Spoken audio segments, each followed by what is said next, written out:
O escritor paranaense, descendente de japoneses Oscar Nakasato, teve o seu primeiro romance, Nihonjin, que significa japonês em japonês, agraciado com o prêmio Jabuti de melhor romance de 2012. Ele trata da saga dos primeiros imigrantes japoneses que, em 1908, fugindo da miséria no Japão e a pedido do próprio imperador, desembarcaram no Porto de Santos, no navio Kasato Maru, para trabalhar em fazendas de café, sobretudo no interior de São Paulo e do Paraná, substituindo a mão de obra escrava, embora tivessem de se submeter no início a condições de trabalho análogas. Nos anos em que atuei no Ministério da Cultura, tive o prazer de coordenar a área de Cultura, Esporte e Turismo da comissão organizadora do centenário da imigração japonesa no Brasil em 2008. E tive a oportunidade de conhecer inúmeros representantes deste segmento formador da cultura brasileira,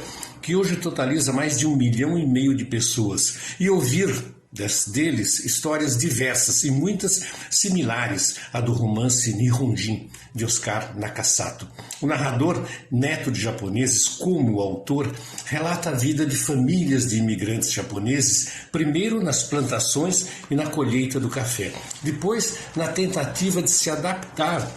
à vida urbana na cidade de São Paulo, no bairro da Liberdade. As dificuldades de adaptação ao clima e aos costumes brasileiros, por vezes até mesmo a rejeição deliberada a tudo que não fosse japonês, formam os conflitos e os dramas vividos pelos personagens, que não se sentiam brasileiros nem gaijin. Gaijin, assim eram chamados os estrangeiros e os japoneses adaptados à cultura brasileira, mas também não conseguiam mais ser Nihonjin, japoneses, mesmo depois de décadas vivendo no Brasil. Um choque de identidade e de pertencimento que leva muitos personagens à demência coletiva por não aceitarem as novas condições existentes após a derrota do Japão na Segunda Guerra Mundial, ao sofrimento extremo, à solidão implacável e, por vezes, muitas vezes, à morte.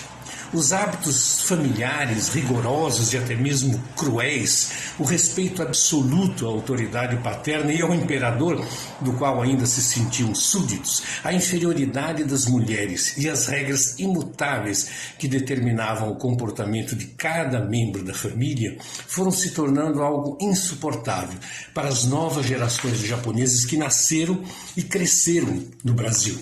O narrador mantém sempre uma relação afetiva com os personagens, aos quais admira pela força de vontade, pela firmeza de caráter e pela disciplina, mas sem deixar de abordá-los criticamente, com o olhar contemporâneo de quem tenta entender o passado e de quem já se tornou brasileiro. Ao final, o narrador se despede com carinho e compreensão de seus familiares, pois partirá para trabalhar em uma fábrica no Japão, fazendo o caminho inverso de seus antepassados. Afirma ele que, na primeira oportunidade,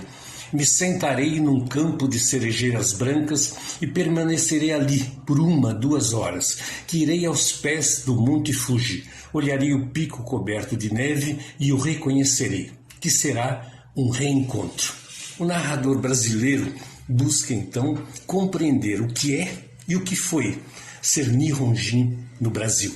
Não deixe de ler.